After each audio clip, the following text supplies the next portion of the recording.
I was a professor in HOD at UN Meta, no longer. I'm fully in private practice now at Apollo. So that's a good play on the word select, selecting the outcomes beyond weight loss, and we are going to predominantly talk about the trial select. Let me begin with my expressing my gratitude to the organizers for inviting me here for a talk on obesity. So let's talk about cardiovascular disease. Let's talk about obesity. Why is it important? Cardiovascular disease in India still continue to rise. All over the world, globally, cardiovascular disease is number one cause of mortality. Barring a couple of states in US where cancer has all types of cancers, if you include, cancers have overtaken cardiovascular disease in terms of mortality. Barring those couple of states, almost everywhere, every country, this is still number one cause of mortality. And India is no different. In fact, India leads the world in that. 71 million cases of cardiovascular disease from India, as per the Global Disease Burden Study in 2019. In 2016, cardiovascular disease contributed to 28.1% of total deaths and 14.1% of total disability-adjusted life years in India. Just keep that in mind that India contributes 17% of mortality to the global death mortality, global cardiovascular death mortality. One country, 17% of cardiovascular death comes from one country. So India has a lot to do. We have made a lot of progress in preventing and treating cardiovascular disease, but we still have a long way to go. India, as far as obesity is concerned, India has the third largest population with obesity in the world. We are only behind US and China as per WHO estimates. And well, that was a surprise to me also that China leads us. But if you look at the abdominal obesity, you very well know the phrase thin fat Indians. So as per the latest ICMR India study, the 2021 projection, 25 crore adults generalized obesity and 35 crore adults with abdominal obesity in India. And now, how obesity is related to cardiovascular disease or cardiovascular deaths. So 70% of deaths related to obesity are due to CVD. And this is not a surprise. If you look at CKD, if you look at diabetes, how do diabetics die? How do CKD patients die? How do obese patients die?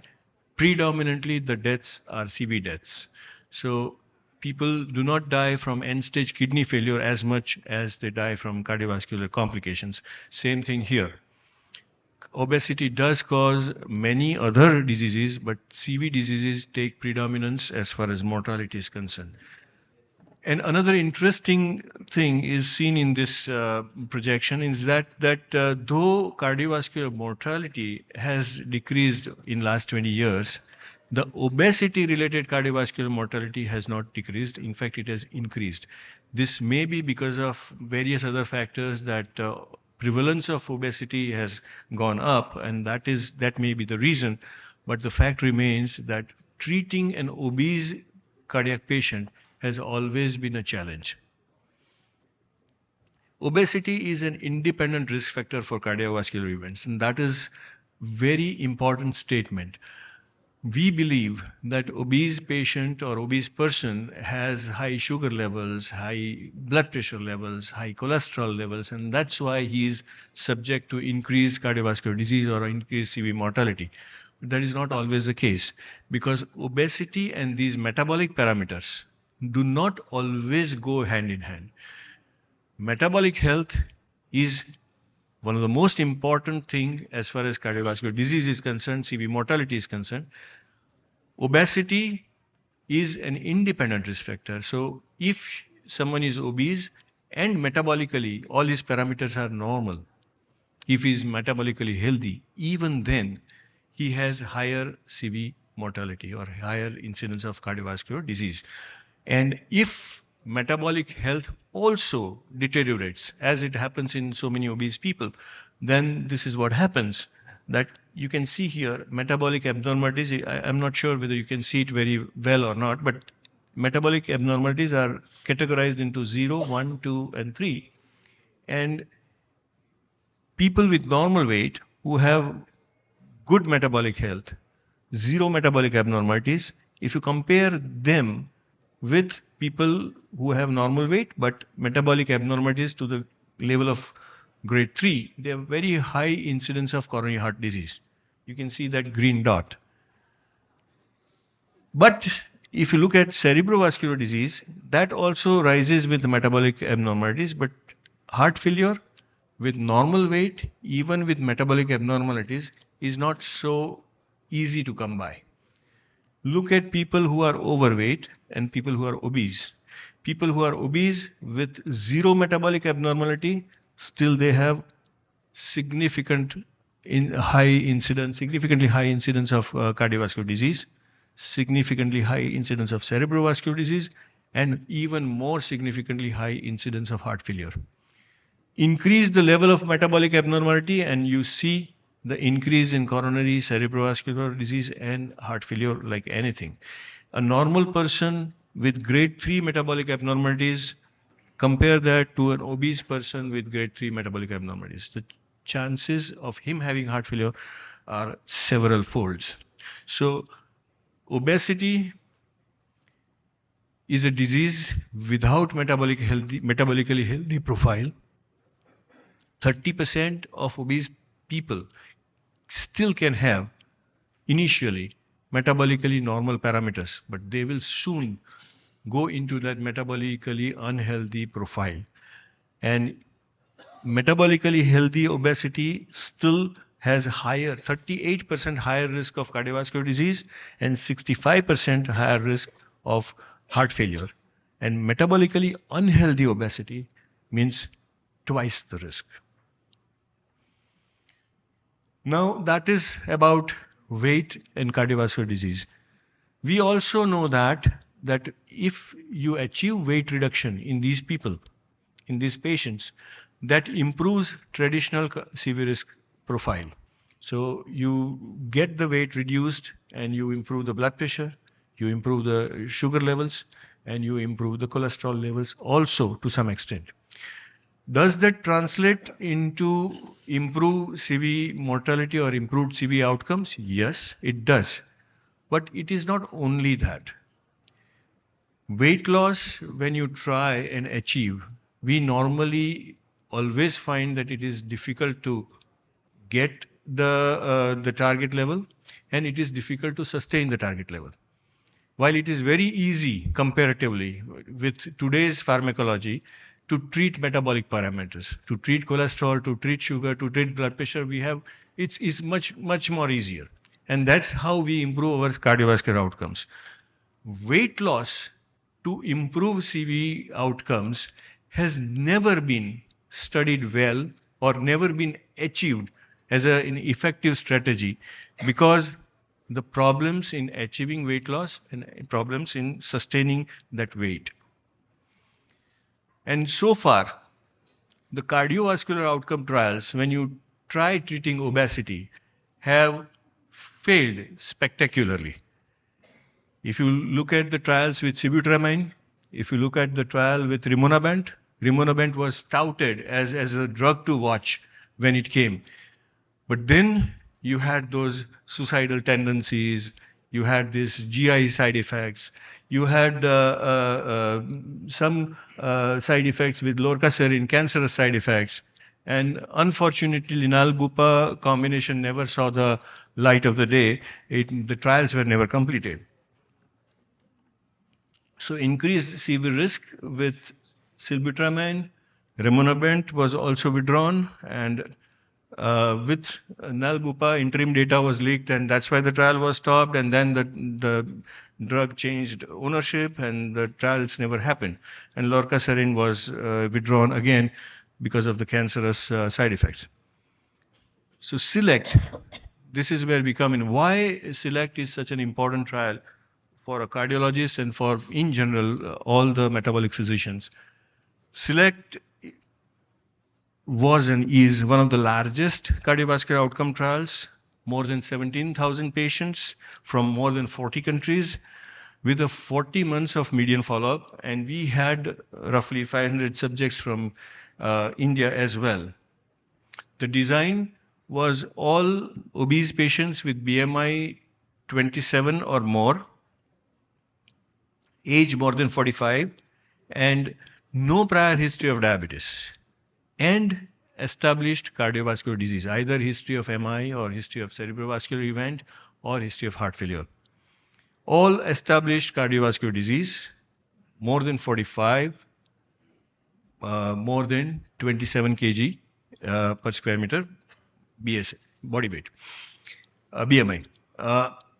They were treated with 2.4 milligram of Wegovy, semaglutide, subcute injection with standard of care versus placebo with standard of care. And the primary endpoint was time from randomization to the first occurrence of composite endpoint, which composite endpoint was CV death, non-fatal MI, and non-fatal stroke. The secondary endpoints were time from randomization to occurrence of cardiovascular death, composite heart failure endpoint consisting of HF hospitalization, urgent HF visit, or CV death, and all-cause death. Male to female ratio was roughly 70-30, mean age 60 plus, Asian, black, white, other, everybody well represented, though of course predominantly whites. CV inclusion, MI, cardiovascular disease 67%, stroke only 17%, peripheral vascular disease 4%, and more than 2 CV inclusion criteria, roughly 8%. Clinical characteristics, mean HbA1c of 5.8, and everybody who was included in the trial had to have A1c below 6.2, and mean BMI was 33.3, mean EGFR 82.5, so they were relatively healthy as far as kidneys were concerned. Chronic heart failure in 24%, and there were 66% who had pre-diabetes, meaning they had the range of 5.8 to 6.2. Distribution of the weight, less than 30, BMI 28.5% and 30 to 35. So majority were between 30 to 40, and there were few beyond 40 and 45 as well. There were 13% with heart failure with preserved ejection fraction, and around 7% who were with reduced ejection fraction. The lipid-lowering drugs, antiplatelets, beta blockers, ACE inhibitors, ARBs, and CCBs were part of the standard of care. And as you can see, the antiplatelets and the lipid-lowering drugs in around 80 to 90% means they were treated adequately as far as their metabolic health was concerned. And then on the top of that, Wegovy or semaglutide was given. So they were on adequate medical treatment, and they were all given healthy lifestyle guidance as per the SELECT standard of care guidance, which was provided to all sites based on good clinical practice guideline. And the results, Wegovy significantly reduced the risk of MACE, the primary endpoint, more than 20%. And you can see that became the first anti-obesity medication with proven MACE reduction in people with overweight or obesity and cardiovascular, established CVD without diabetes. It is now the only ESC recommended anti-obesity medication. 19% reduction in risk of all-cause death, 22% reduction in risk of developing kidney disease, and 73% reduction in risk of developing diabetes. The risk reductions, one very interesting fact was that the risk reduction as far as MACE was concerned were evident soon after the initiations. The curve started separating immediately after the initiation, and maximal weight loss was achieved around at 1 year, but even before that CV benefits were there. So that means, that gives rise to an intriguing question, that it is not only the weight loss that drives the CV benefits here. And I'm sure we'll hear a lot more about it in future. 80% of the MACE risk reduction was mediated by factors other than the body weight loss. So it is independent of just weight change. And that is very interesting. If you look at all the measured CV outcomes, it showed consistent beneficial effects across all the points. CV death, 15%, 18% reduction in the composite heart failure outcome, 19% reduction in the risk of all-cause death. And if you look at all the parameters, everywhere there was a trend towards benefit. Consistent beneficial effects as far as all the parameters concerned. And this slide was already shown by the previous speaker. The weight loss was sustained with Wegovy over 4 years in the trial, and roughly mean weight loss was around 11%, 12%, in fact, 11.7. So 11.7% reduction in weight, around 6.5 centimeter reduction in the waist circumference. There was reduction in systolic blood pressure and diastolic blood pressure.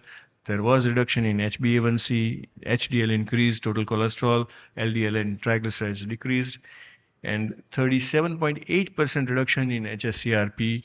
So inflammatory markers were also going down, and this may be one of the predominant effect of the CV benefit. Now, whether this reduction in inflammation was direct effect of semaglutide or whether that was mediated through the decrease in the sugar levels, etc., that remains to be seen.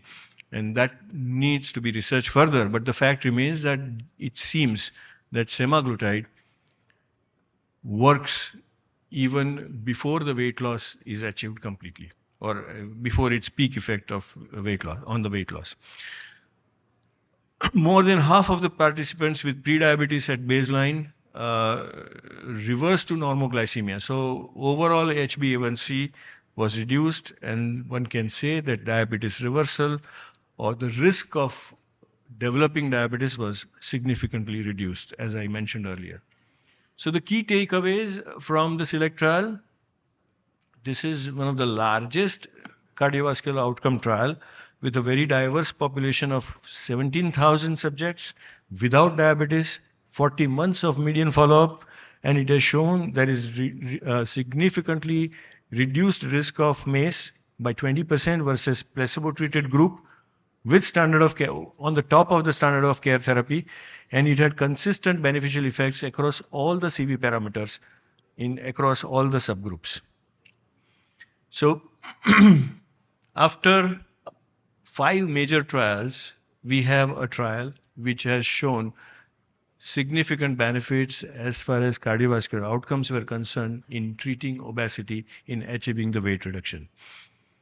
And as we discussed, sibutramine, rimonabant have failed. Naltrexone and bupropion we still do not know much about. Once the trials happen, we'll know. And lorcaserin failed. So despite standard of care, risk of CV events always remains in people with CVD and overweight or obesity. There is unmet need for treating obesity in a meaningful way so that we improve cardiovascular outcomes, and semaglutide is the first and so far the only anti-obesity medication with a proven MACE reduction, and it is recommended in now ESC and all the guidelines. Thank you.